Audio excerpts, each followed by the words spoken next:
नमस्कार दोस्तों, मैं अनुराग शर्मा हाजिर हूँ एक बार फिर से आपके अपने YouTube channel Nikhil coaching classes पर। और आज से हम लोग कक्षा 10 की मैथ्स पढ़ेंगे और जो हमारा पहला टॉपिक होगा वो होगा सर्कल और सर्कल यानी कि वृत्त।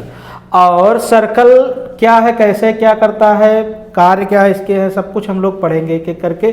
तो आइए सर्कल की सबसे पहले हम लोग डेफिनेशन जानते हैं।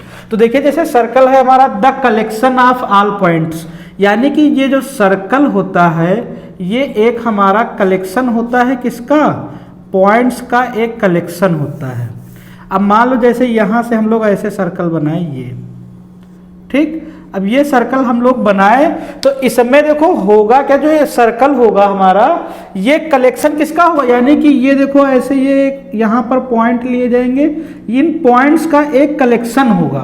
फिर उसके बाद क्या कहा जाएगा, पॉइंट्स इन अ प्लेन, यानी कि प्लेन कहना बहुत जरूरी है। अगर आप प्लेन नहीं कहोगे तो मतलब ये क्या हो जाएगा, एक गोला हो जाएगा। प्लेन का मतलब ये होता है कि जैसे ये बोर्ड हमारा है तो ये एक प्लेन है, इसी को हम लोग बोलते हैं 2D। ये जो सर्कल है हमारा 2D फिगर है, और जो इसी से और जो गोला होता है हमारा वो हमारा स्फीयर वो 3D फिगर होता है। तो ये डिफरेंस है, यानी कि जब सर्कल की आप डेफिनेशन दे रहे हो तो वहां पर प्लेन लिखना आपके लिए बहुत जरूरी है। Which are the at fixed distance, यानी कि जो पॉइंट्स होंगे वो एक फिक्स्ड डिस्टेंस पर होंगे फ्रॉम अ फिक्स्ड पॉइंट। और ये जो फिक्स्ड पॉइंट होता है हमारा वो यहां से होगा, यानी कि यहां से डिस्टेंस जो होगी, चाहे जिस पॉइंट की आप निकालोगे, यहां से ये जो बाउंड्री होगी, ये जो लेंथ होगी आपकी, ये एक फिक्स्ड डिस्टेंस पर होगी from a fixed point in a plane, यानी कि एक समतल पर एक फिक्स्ड डिस्टेंस होगी। इसको हम लोग क्या बोलते हैं, सर्कल। यहां ये मिस्टेक है। अब देखो जैसे हिंदी वाले समझ ले भाई, किसी समतल पर एक निश्चित बिंदु से समान दूरी पर, अब देखो किसी समतल पर, ये समतल तुम्हारा हो गया, निश्चित बिंदु से निश्चित बिंदु आपका ये हो गया। अब निश्चित बिंदु से यहां से जो ये दूरी होगी, ये जो बाउंड्री आपकी दी जा रही है, यही क्या होगी, आपकी दूरी होगी। ये एक निश्चित दूरी हर जगह क्या होगी, बराबर होगी। इसी को हम लोग क्या कहते हैं, वृत्त कहते हैं।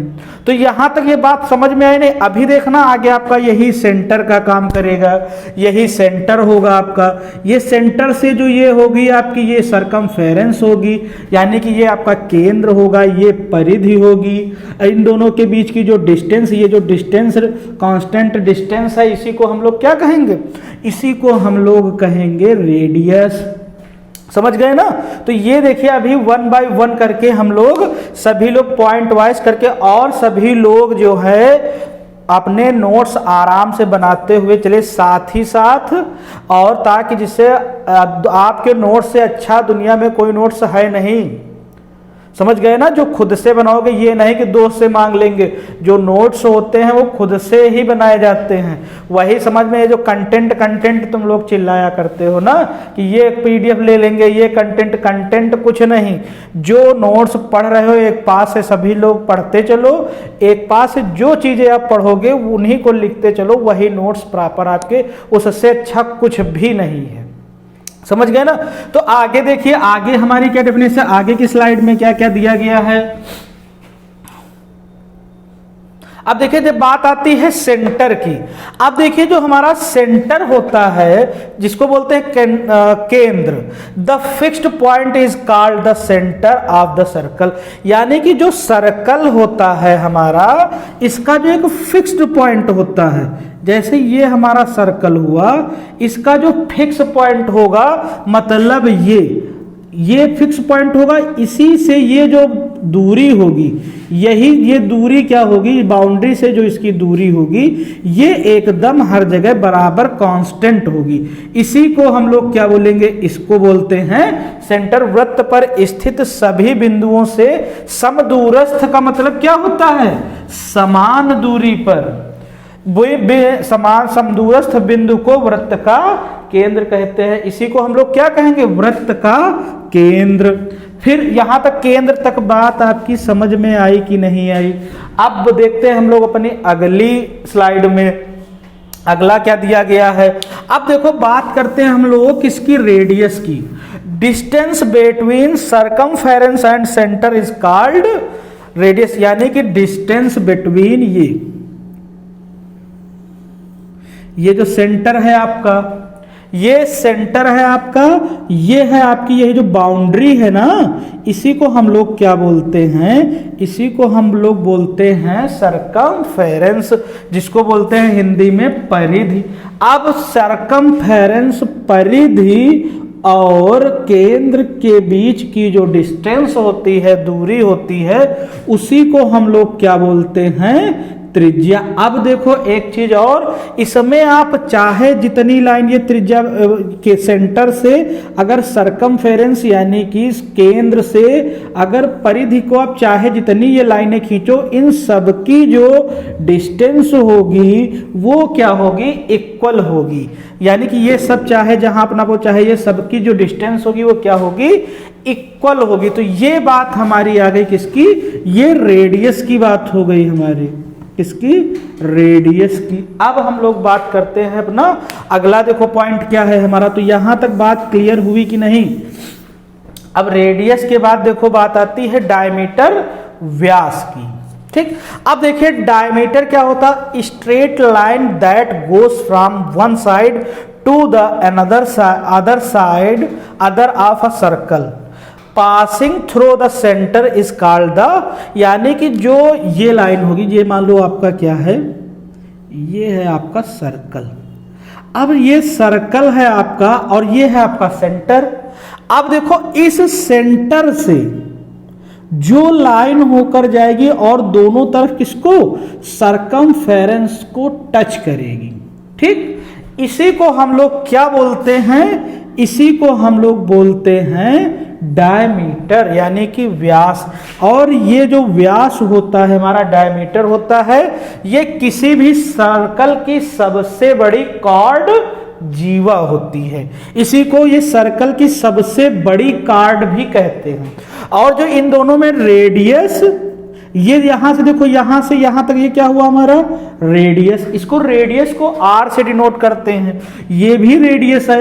अब देखो यहां से यहां तक ये टोटल लेंथ जो है वो क्या है हमारी, वो है हमारी डायमीटर। अब डायमीटर क्या होता है हमारा, अब यहां से देखो डायमीटर कितना हो जाएगा हमारा, ये आर और प्लस ये आर, टोटल मिलकर कितना हो जाएगा यहां से, यानी कि डायमीटर को हम लोग डिनोट करते हैं डी से, और यहां ये कितना हो जाएगा, आर आर मिलकर कितना हो जाएगा 2r। तो जो रिलेशन है रेडियस और डायमीटर यानी कि व्यास और त्रिज्या का जो रिलेशन है वो कितना है, d बराबर होता है d इक्वल टू 2r के। तो यहां तक ये बात हो गई डायमीटर की।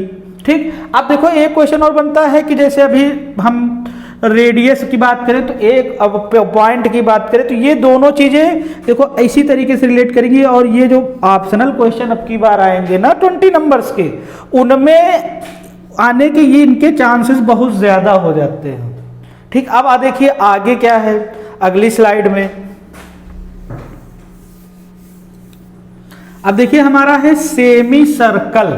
सेमी सर्कल मतलब अर्धवृत्त। A semi circle is defined as a half circle, यानी कि एक देखो जैसे हम लोग क्या करें, ये भाई सर्कल बनाए हम लोग। ठीक, अब ये सर्कल क्या है, यहां से एक देखो ये डायमीटर है हमारा। ठीक, अब यही डायमीटर क्या करेगा हमारा, व्यास क्या करेगा, इस सर्कल को दो इक्वल पार्ट में डिवाइड कर देगा। समझ गए ना, दो इक्वल पार्ट में डिवाइड कर देगा, यानी कि यही कि वृत्त के व्यास तथा व्यास के अंत बिंदुओं से बने चाप के मध्य का क्षेत्र क्या कहलाता है, अर्धवृत्त। यानी कि यही जो ये चाप है ना, यहां से लेकर ये वाला ये चाप हो गया हमारा, और यही क्या हो जाएगा हमारा अर्धवृत्त। अब देखो अर्धवृत्त यानी कि इसमें जब व्यास से काटा जाता है तो यही देखो दो सर्कल बनते, दो सेमी सर्कल बनते, एक ये वाला बनेगा और एक ये वाला, और दोनों सेमी सर्कल्स का जो एरिया होगा वो क्या होगा, इक्वल होगा। समझ गए ना। तो यहां तक बात किसकी आ गई, हम बात हो गई किसकी, सेमी सर्कल की। अब देखते हैं आगे। अब देखिए सेगमेंट क्या होता है, जिसको बोलते हैं हम लोग वृत्तखंड। तो सेगमेंट क्या होता है हमारा, the region between a card and either of its areas is called a segment of the circle. अब देखो सेगमेंट से पहले एक कंसेप्ट और होना चाहिए था कॉर्ड का, तो कॉर्ड भी बाद में हम लोग बात करते हैं। अब देखिए हम लोग पहले बात करते हैं किसकी, सेगमेंट आ गया तो सेगमेंट की बात कर लेते हैं। देखिए अब ये देखो ये हमारा है सर्कल है। अब यहां से एक देखो ये जो दो बिंदुओं से जो यानी कि सेंटर से होकर लाइन नहीं जाएगी और लेकिन वो क्या होगी, सरकमफेरेंस परिधि को दो जगह टच करेगी, उसको हम लोग क्या बोलते हैं, कार्ड जीवा।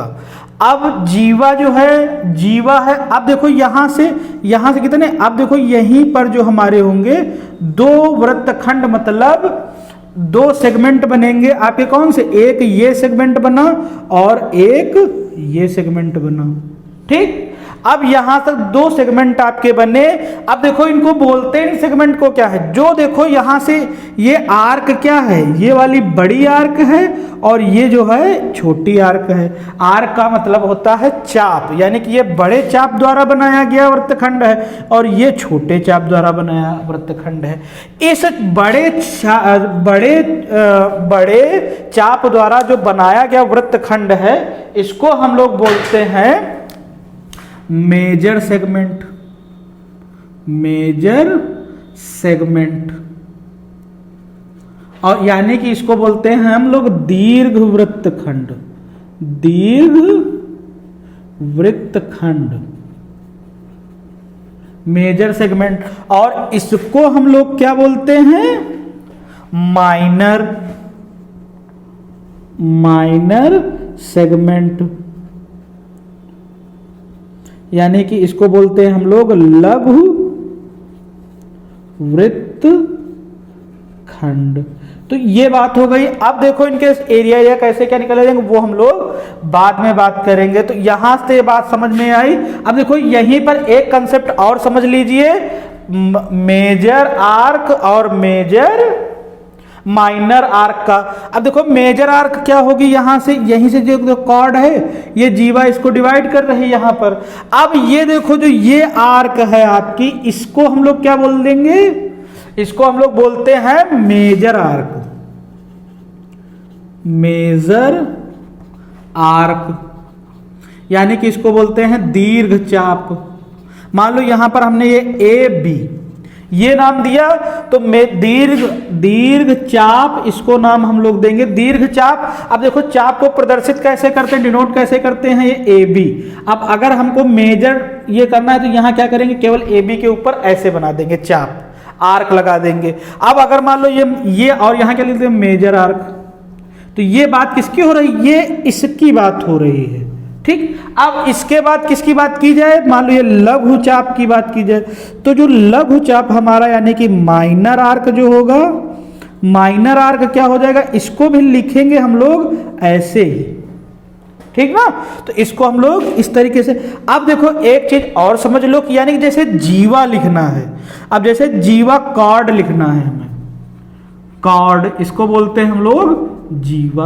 अब जीवा को जैसे लिखना है तो जीवा को ऐसे कैसे लिखोगे, ए बी लिखोगे और उसके ऊपर ऐसे लाइन खींच दोगे, तो इसको हम लोग क्या बोल रहे, इसको क्या पढ़ेंगे, ए बी जीवा, ए बी या कॉर्ड ए बी, बस ऊपर ऐसे लगा दोगे। ये देखो दोनों में डिफरेंस है कि जो चाप लिखा जाता है, आर्क लिखा जाता है, उसके ऊपर ये ऐसे सर्कल, जैसे ये सर्कल का आर्क होता है उस तरीके से साइन लगाते हैं। जीवा जो हमारी होती है, देखो ये सीधी लाइन होती है, इस पे क्या लिख देंगे, सीधी लाइन का साइन लगा देंगे। तो ये बात हो गई। और जो हमारा माइनर सेगमेंट यानी कि लघु वृत्तखंड, ये हमारा होगा लघु चाप द्वारा यानी कि लघु आर्क, माइनर आर्क के द्वारा बनाया गया सेगमेंट, उसको हम लोग क्या बोलेंगे, मेजर माइनर सेगमेंट। और जो हमारा मेजर आर्क द्वारा बनाया जाएगा सेगमेंट, उसको हम लोग क्या बोलेंगे, मेजर सेगमेंट यानी कि दीर्घ वृत्तखंड। अब यहां तक बात हो गई, तो ये वृत्तखंड की बात हो गई। अब देखो आगे फिर बात करते हैं, आगे अगले टॉपिक की हम लोग अगली बात करते हैं। आगे देखो क्या दिया गया है। अब बात की जा रही है एरिया की। तो एरिया आप लोग निकालना जानते ही हो कि जैसे जो इसका एरिया होता है वो कितना होता है। एरिया का जो बेसिक फॉर्मेट होता है, area the region occupied by the circle, यानी कि इस सर्कल के द्वारा जो घेरा गया क्षेत्रफल होगा उसी को हम लोग क्या कहेंगे, वृत्त का क्षेत्रफल। एक वृत्त से घिरा अंतः समतली क्षेत्र, अंतः मतलब अब अंदर का ये वाला पार्ट जो इसका जो होगा यही क्या कहलाएगा हमारा, ये क्या कहलाएगा हमारा भाई क्षेत्रफल कहलाएगा। तो यहां तक अब देखो क्षेत्रफल जो निकालने का तरीका होता है, ये इसका जो फार्मूला होता है ये होता है पाई आर स्क्वायर, यानी कि एरिया जो सर्कल का होता है वो क्या होता है, पाई आर स्क्वायर। अब देखो यहां तक ये बात हो गई, ठीक। अब सर्कल के एरिया की बात हो गई, ठीक। तो एरिया का जो यूज होगा इसके बारे में डिटेल में हम लोग पढ़ेंगे चैप्टर नंबर 12, उसमें हम लोग पढ़ेंगे कि कैसे उसमें एरिया और सरफेस पढ़ना ही है हम लोगों को। अब देखिए हम लोग देखते हैं कॉर्ड। अब देखिए जो कॉर्ड होती है जिसको हम लोग बोलते हैं जीवा। अब जीवा देखो जो हमारी होती है, देखो जैसे ये, अब देखो अब बात ये थोड़ा इसको आना चाहिए था पहले, ये हमारा हो गया सर्कल, ठीक। अब देखो जैसे ये हमारा सर्कल हो गया, अब देखो यहां से जैसे सर्कल हो गया, अब sir a cord is the line segment joining 2 points on a curve, यानी कि जो जीवा हमारी होती है, कहने का मतलब ये है the chord is the line segment joining 2 points, यानी कि ऑन अ कर्व, ये हमारा कर्व है, ये कर्व है, इसी पर क्या करेगी, 2 पॉइंट्स को जो जोड़ेगी उसी को हम लोग क्या बोलते हैं, जीवा। अब यहां से देखो बात क्या करते फिर हिंदी में समझो, एक रेखाखंड जो वृत्त पर स्थित 2 बिंदुओं को मिलाने, यानी कि वृत्त पर स्थित ये 2 बिंदु हैं हमारे, इनको जो मिलाता है उसी को हम लोग क्या बोलते हैं, वृत्त की जीवा। और यही जो जीवा होती है वृत्त को कितने, 2 वृत्तखंडों यानी कि 2 सेगमेंटों में डिवाइड करती है। वो जो चीज हम पहले पढ़ चुके हैं, इसको क्या बोलते हैं, मेजर सेगमेंट, और इसको क्या बोलते हैं हम लोग, जो अभी हम लोग पढ़ चुके हैं, माइनर सेगमेंट, यानी कि हम लोग क्या बोलते हैं इसको दीर्घ वृत्तखंड, और इसको क्या बोलते हैं हम लोग, लघु वृत्तखंड, ठीक ना। अब यहां तक बात हो गई, जीवा की बात हो गई।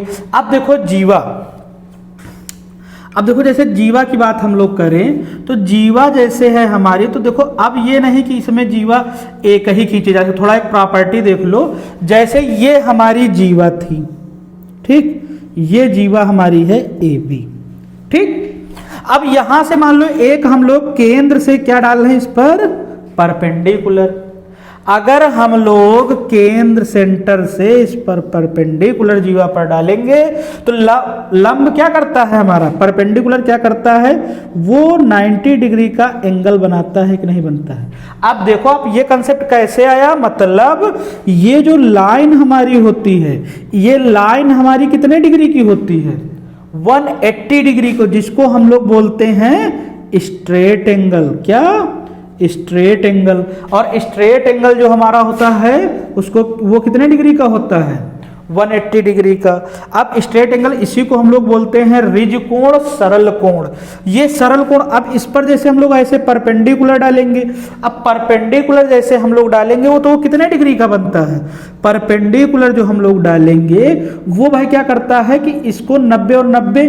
अब देखो जैसे ही ये बराबर बराबर साइड्स कैसे होंगी, बराबर बराबर जो हमारी साइड्स होंगी वो इस तरीके से होंगी कि भाई ये क्या कर रहा, अगर ये 90, ये पूरा कितना था एंगल 180 डिग्री का था, और ये जो हमारा एंगल 90 डिग्री का बन रहा, तो देखो 180 यानी कि 180 को क्या 2 इक्वल पार्ट्स में डिवाइड किया गया कि नहीं किया गया। अब जब 2 इक्वल पार्ट्स में डिवाइड किया गया तो अब यहां भी ये साइड्स भी ये दोनों क्या होंगी, इक्वल होंगी। क्या होंगी, इक्वल होंगी, इसको मान लो हम लोग m नाम दे रहे हैं, तो am बराबर यहां से कितना आ जाएगा आपका, am बराबर हो जाएगा आपका bm।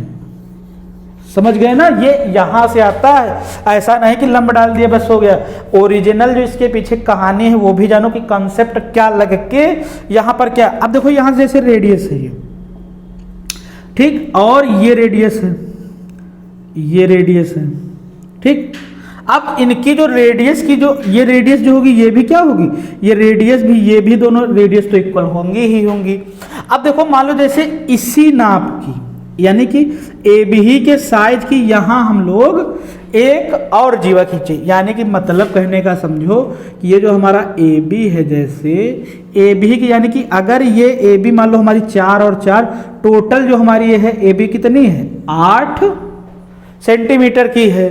तो अब यहां हम लोगों ने क्या किया कि 8 सेंटीमीटर की मान लो ये CD लाइन खींची, CD लाइन खींची। अब CD लाइन जैसे ही आप यहां खींचोगे 8 सेंटीमीटर की, तो इस पर क्या करोगे, एक परपेंडिकुलर ऐसे डालोगे, डालोगे नहीं डालोगे, और ये देखो जो एंगल हो ये होगा, ठीक। अब परपेंडिकुलर यानी कि जो रेडियस अगर बराबर है और ये परपेंडिकुलर, जैसे यहां से मान लो हमारा कितना, ये रेडियस 5 है, ये परपेंडिकुलर ये 3 है, तो ये परपेंडिकुलर कितना आएगा 3 आएगा। अब यहां भी ये कितना आएगा, ये 3 आएगा और ये 4 आएगा हमारा, ठीक। तो यानी कहने का मतलब है कि फिर इस लंब की जो लंबाइयां होंगी वो क्या होंगी, बराबर होंगे। अगर लंब की लंबाइयां दोनों बराबर दी गई हैं तो फिर ये जीवा की दोनों, ये दोनों जीवाओं की भी लंबाइयां क्या होंगी, बराबर होंगी। यानी कहने का मतलब अगर लंब की लंबाइयां बराबर हैं तो जीवाएं भी क्या होंगी, बराबर होंगी। समझ गए ना। अब यहां तक बात समझ में आई कि नहीं। अब देखो फिर आगे क्या दिया गया है,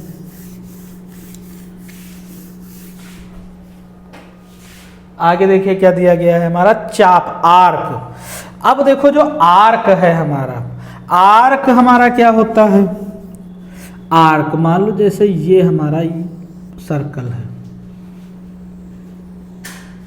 अब आर्क जो है यही जैसे कंपास भरोगे, a piece of a circle between 2 points is called an arc.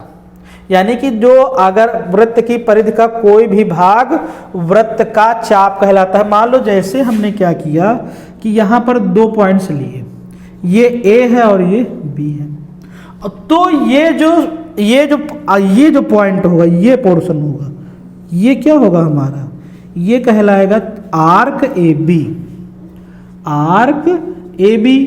अब देखो इसको आर्क लिखने की जरूरत, अब ऐसे अगर न लिखो तो इस पर क्या कर देंगे हम लोग, ऐसे लगा देंगे। अब इसमें भी देखो 2 आर्क बनती हैं।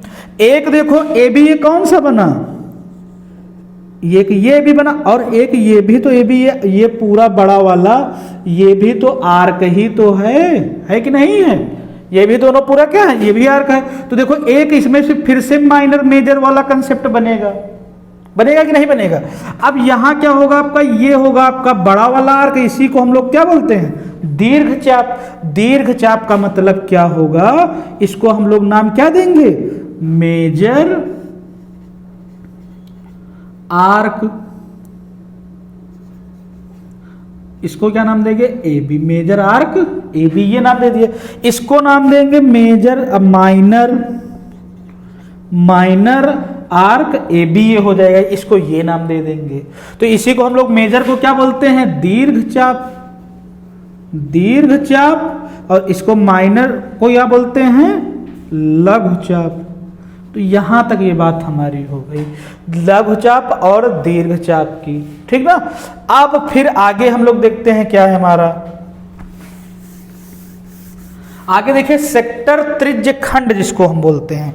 A part of a circle made of the arc of the circle. यानी कि आर्क अभी हम लोग पढ़े, देखो आर्क हम लोग पढ़े अभी, ठीक नहीं बना सही से भाई,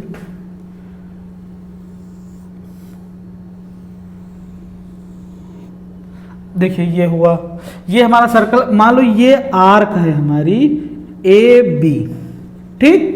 अब यहां ये सेंटर होगा, एक ये सेंटर होगा।